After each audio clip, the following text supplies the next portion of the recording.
नमस्कार फ्रेंड्स, स्वागत है अपने YouTube channel Kishan science classes में। आज हम अनंत या अपरिमित लंबाई की समरूप आवेशित चालक पट्टिका के कारण विद्युत क्षेत्र की तीव्रता के बारे में पढ़ने वाले हैं। तो देखिए, सबसे पहले मैं मान लेता हूं, माना कि कोई एक चालक पट्टिका का भाग ABCD है। अनंत लंबाई की चालक पट्टिका का भाग क्या है? ABCD है। तो यहां पर लिख सकते हैं, माना कि कोई चालक पट्टिका का एक भाग ABCD है। इससे R दूरी पर, ये लो, मैं यहां कोई बिंदु मान लेता हूं O, और इस O से R दूरी पर कोई प्रेक्षण बिंदु में लेता हूं P। इस पर R दूरी पर स्थित बिंदु P पर विद्युत क्षेत्र की तीव्रता ज्ञात करनी है।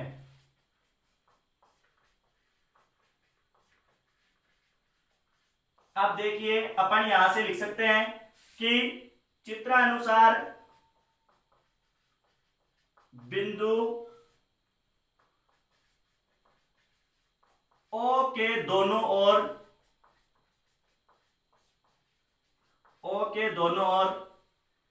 अल्पांश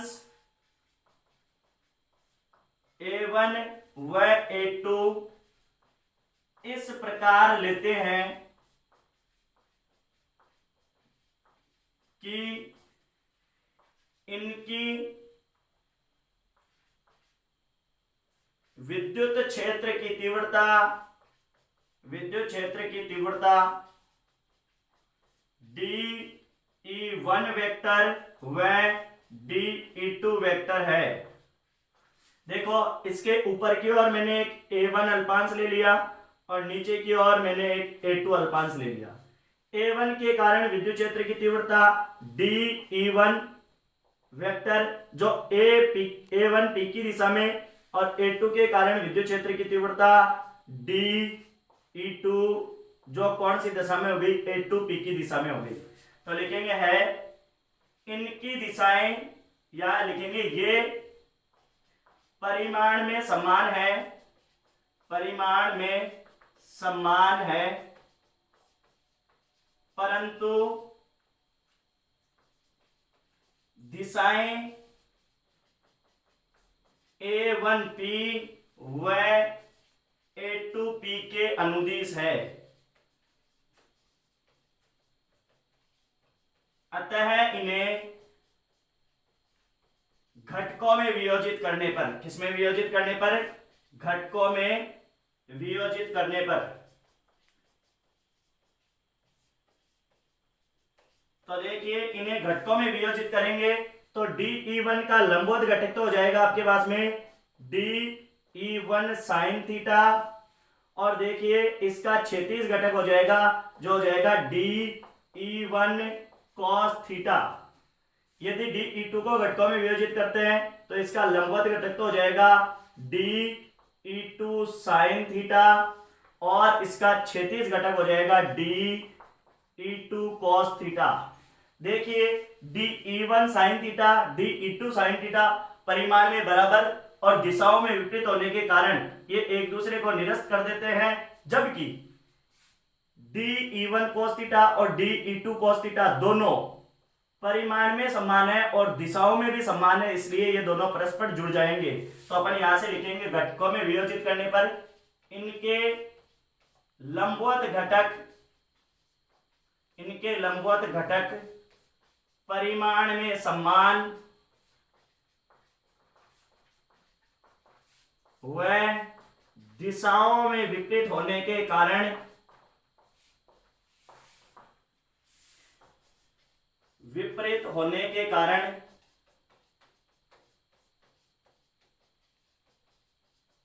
निरस्त हो जाते हैं।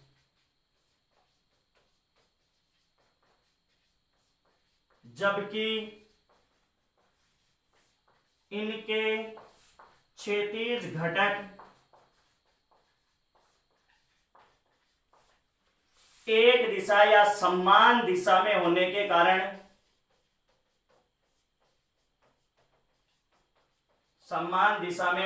कारण जुड़ जाते हैं। अतः विद्युत क्षेत्र की तीव्रता देखो ओपी दिशा के अनुदिश होगी। ओपी दिशा या फिर मैं बोलूं पट्टिका के लंबवत, ओपी दिशा के या पट्टिका के लंबवत होगी। अब देखिए ये ठीक अचालक पट्टिका की तरह था, लेकिन चालक पट्टिका और अचालक पट्टिका में एक अंतर है। अचालक पट्टिका को यदि आवेश दोगे तो वो आवेश जहां दिया है वहीं रुक जाएगा, लेकिन यदि चालक पट्टिका को आवेश दिया जाता है तो वो दोनों तरफ समान रूप से फैल जाता है। तो अपन यहां से लिखेंगे, क्या लिखेंगे कि चालक, यहां मैं बता देता हूं आपको, चालक पट्टिका व अचालक पट्टिका को आवेशित करने पर मूलभूत अंतर यह है कि चालक पट्टिका को आवेश देने पर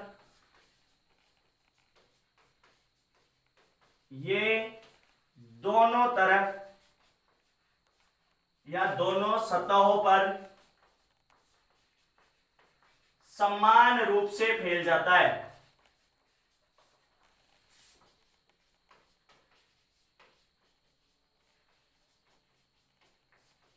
किसको? चालक पट्टिका को देने पर, जबकि अचालक पट्टिका को देने पर, अचालक पट्टिका में आवेश जहां दिया जाता है वहीं रहता है।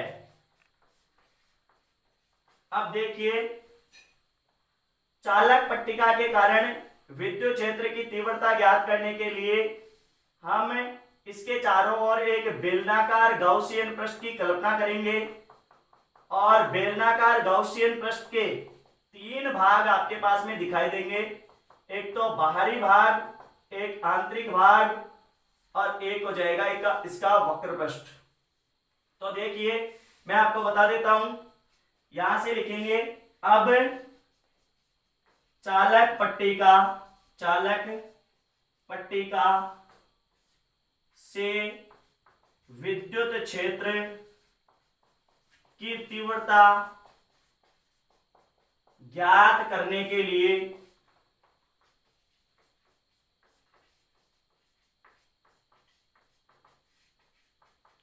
इसके परित या पारित बेलनाकार गाउसियन पृष्ठ की कल्पना करते हैं।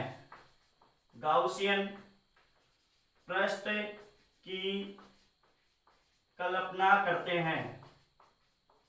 एक बात अपन लिख सकते हैं यहां से कि चालक पट्टिका में गाउसियन पृष्ठ की कल्पना करेंगे तो चालक पट्टिका के अंदर भीतर की तरफ जो विद्युत क्षेत्र होगा वो 0 होगा। तो लिखेंगे, सबसे पहले लिखेंगे पृष्ठीय आवेश घनत्व से, पृष्ठीय आवेश घनत्व से या घनत्व की परिभाषा से कुल आवेश। तो देखिए कुल आवेश कितना हो जाएगा? कुल आवेश में मानू summation Q is equal to हो जाएगा सिग्मा S। लिखेंगे गाउस के नियम से, गाउस के नियम से विद्युत फ्लक्स, तो गाउस के नियम से विद्युत फ्लक्स होता है अपने पास में, तो आपने पढ़ रखा है फाई इज इक्वल टू बंद पृष्ठ का समाकलन E vector dot ds vector is equal to summation q upon epsilon naught, और देखो समेशन q का मान अपने पास में आ गया कितना, sigma s upon epsilon not. अब देखिए अपन यहां से लिख सकते हैं, क्या लिख सकते हैं भाई, इस प्रकार अपन लिखेंगे कि बेलनाकार गाउसियन पृष्ठ को 3 भागों में विभक्त करते हैं। क्या लिखेंगे, बेलनाकार गाउसियन पृष्ठ, बेलनाकार गाउसियन पृष्ठ को 3 भागों में विभक्त करते हैं। पहला देखिए आप, पहला हो गया बाहरी वर्तीय भाग, इसको मैं लिख सकता, या आंतरिक लिख लो, आंतरिक वर्तीय भाग, आंतरिक वर्तीय भाग, इसको मैं नाम दे सकता हूं S1। सेकंड देखो मैं लिख सकता हूं बाहरी वर्तीय भाग, इसे दे दो S2। और तीसरा हो गया बेलन का वक्र पृष्ठ, बेलन का वक्र पृष्ठ, और इसको दे दो S3। देखिए यहां आंतरिक वर्तीय भाग विद्युत क्षेत्र की तीव्रता E इज इक्वल टू 0, क्योंकि अंदर 0 होगा, क्योंकि दोनों तरफ है वो आवेश समान रूप से वितरित हो जाएगा, तो अंदर 0। और बाहरी जो वर्तीय भाग है इसका ई वेक्टर और ds वेक्टर दोनों के बीच में जो थीटा होगा वो हो जाएगा 0 डिग्री। और जो अपने पास में इसका वक्र पृष्ठ है, इसमें विद्युत क्षेत्र की तीव्रता तो बाहर की ओर होगी, लेकिन जो ds है वो हो जाएगा ऊपर की ओर लंबवत, तो अतः थीटा बराबर हो जाएगा 90 डिग्री। तो अपन यहां से लिख सकते हैं, क्या लिखेंगे, इसे दे देंगे समीकरण नंबर 1, यहां लिखेंगे समीकरण 1 से, क्या लिखेंगे, समीकरण 1 से। तो समीकरण 1 से अपने पास में हो जाएगा बंद पृष्ठ का समाकलन E vector dot ds vector, और S1 के लिए प्लस बंद पृष्ठ का समाकलन E vector dot ds vector, S2 के लिए प्लस बंद पृष्ठ का समाकलन E vector dot ds vector, और S3 के लिए इज इक्वल टू अपने पास में हो जाएगा sigma s upon epsilon not. देखिए यहां से मैं लिख सकता हूं S1 आंतरिक वर्तीय भाग है, तो इसमें विद्युत क्षेत्र 0। अब देखो, और बेलन का वक्र पृष्ठ जो है, इन दोनों में जो 90 डिग्री का कोण है अपने पास में, तो cos 0 डिग्री बराबर तो होता है 1, और cos 90 degree is equal to होता है अपने पास में 0। तो सबसे पहले मैं यहां लिख देता हूं, क्या लिखूंगा, बंद पृष्ठ का समाकलन ई ds cos 0 डिग्री, प्लस मैं यहां से भी लिख सकता हूं बंद पृष्ठ का समाकलन, ये S1 के लिए था, ये S2 के लिए E ds cos 0 degree, plus बंद पृष्ठ का समाकलन S3 के लिए E ds cos 90 degree is equal to sigma s upon epsilon naught. एक बात यहां से लिखेंगे, पट्टिका के, कौन सी पट्टिका भाई, चालक पट्टिका के, चालक पट्टिका के अंदर विद्युत क्षेत्र 0 होता है, 0 होता है। तो देखिए यहां विद्युत क्षेत्र E का मान 0 हो गया, तो पूरा 0, प्लस S2 के लिए तो E बाहर ले लेते हैं और ds का समाकलन हो जाएगा, और प्लस ये cos 90 डिग्री का मान अपने पास में कितना होता है भाई, 0 होता है। तो मैं यहां लिख देता हूं 0 इज इक्वल टू हो जाएगा sigma s upon epsilon not. यहां से देखो, यदि मैं लिखता हूं ds का समाकलन, तो मैं मान लेता हूं s, तो यहां से हो जाएगा E s is equal to sigma s upon epsilon naught, और देखो E इज इक्वल टू हो जाएगा sigma s upon epsilon naught, s और s से s कैंसिल, या मेरे पास में हो जाएगा E is equal to sigma upon epsilon naught. यदि मैं सदिश रूप में लिखता हूं, तो सदिश रूप में हो जाएगा अपने पास में E vector is equal to sigma upon epsilon naught n के। एन कैप क्या है, विद्युत क्षेत्र की दिशा में इकाई सदिश है। अब देखिए इस विद्युत क्षेत्र की निर्भरता, तो ये निर्भर किस पर करेगा, तो देखो विद्युत क्षेत्र की जो तीव्रता है वो दूरी के r के तो क्या होगी, r के समान रूप से होगी, यानी कि r पर निर्भर नहीं करती है, एक समान रूप से ये चल रहा है। अब देखो लेकिन अपने पास में क्या दिया गया है, ये देखो पृष्ठीय आवेश घनत्व के क्या होगी भाई, समानुपाती। तो ये लो जी पृष्ठीय आवेश घनत्व के क्या हो गई अपने पास में, समानुपाती। तो यदि आपको हमारा वीडियो अच्छा लगे और आपकी कहीं भी हेल्प हो रही है तो आप औरों की हेल्प करने के लिए इसे शेयर जरूर कीजिए, लाइक और कमेंट जरूर कीजिए। धन्यवाद।